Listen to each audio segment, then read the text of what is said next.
Hello everyone, and welcome to the Pipe Report. I have a good one for you today.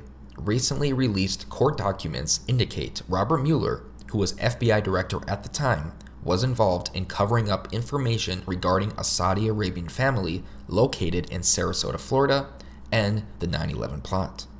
Some of the statements Mueller released stated there was no connection between the Saudi family and 9/11. However, the FBI had at least 3 separate reports that claimed the opposite. What this means is that Robert Mueller and his FBI purposefully released false material to obscure any accurate investigation associated with 9/11. In fact, reports later released by the FBI indicate the FBI found many connections between the Sarasota family and individuals associated with the terrorist attacks on 9/11. In 2012, a team of investigative journalists calling themselves Florida Bulldog sued the FBI for details regarding connections between the 9/11 hijackers and a rich Saudi family that abandoned their affluent and luxurious home in Sarasota, Florida, just 2 weeks before the 9/11 attacks. This lawsuit was instrumental in ordering the release of a 2002 FBI report, which is what I was referring to above, which found, quote, many connections between the Saudi family and individuals associated with the terrorist attacks on 9/11. On January 23, 2018, based on documents released under the Freedom of Information Act, Judicial Watch reported that, quote, under Mueller's leadership, the FBI tried to discredit the story, publicly countering that agents found no connection between the Sarasota Saudi family and the 2001 terrorist plot. The reality is that the FBI's own files contained several reports that said the opposite, according to a Fort Lauderdale-based news group ongoing investigation. Files obtained by reporters in the course of their lengthy probe reveal that federal agents found many connections between the family and individuals associated with the terrorist attacks on 9/11. The FBI was forced to release the once secret reports because the news group sued in federal court when the information wasn't provided under FOIA. The disingenuous statements were issued by FBI officials in Miami and Tampa in a desperate effort to disparage a 2011 story exposing the agency's covert investigation of the Sarasota Saudis, as well as reporting that it had been concealed from Congress.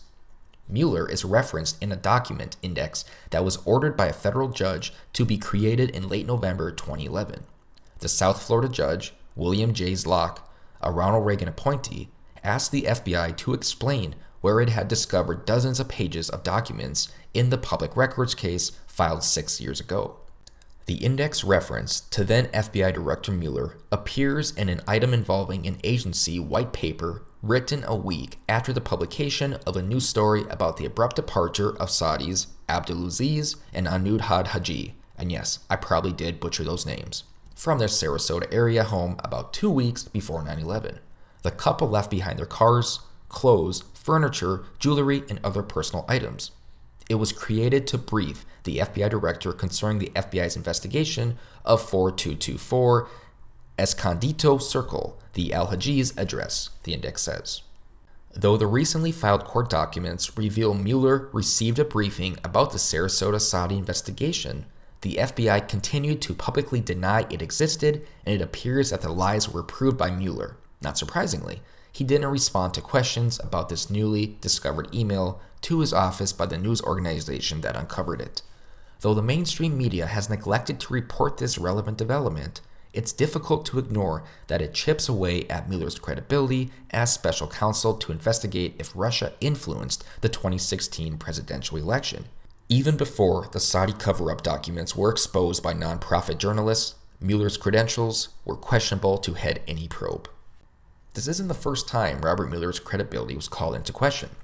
We know he has ties to James Comey, who he considers a great friend, and we know Comey has ties to Hillary. What's more, we remember how under Mueller's leadership, the FBI removed all material from their FBI handbook that could be construed as offensive to Muslims, which is just insane, since the Global Terrorism Index, which ranks countries on a scale of 1 to 10 based on the amount of terrorism happening in that country, they have quantified and they included many Muslim majority nations on their aggregate. Again, this is not bias. This is the aggregate they use. and we can look at the countries on the Global Terrorism Index, and we could see which ones are Muslim majority nations. This is not racism, this is not bigotry, this is the fact of life. So, what can we take from all this? Simple. We cannot trust the FBI, and we definitely cannot trust Robert Mueller. He has proven that his actions are politically motivated, and he is willing to do whatever he can to hide the malevolent nature of the FBI and those in the deep state. I think we can accurately predict more damaging material may come out that reinforces this notion. Robert Mueller needs to step down. The FBI and all major intelligence departments need to be purged, and we need to remove all of those that may have interest against the U.S. people and the U.S. Constitution. Robert Mueller is a fraud. He does not have integrity, and he must be removed. Him and all other deep state officials that are still trying to control the government. If you like what you see, please share the video and consider subscribing and being a patron. The Piper Report is an alternative news source that reports on news you won't hear from the corporate media. And a special thanks to my patrons. And I'm done.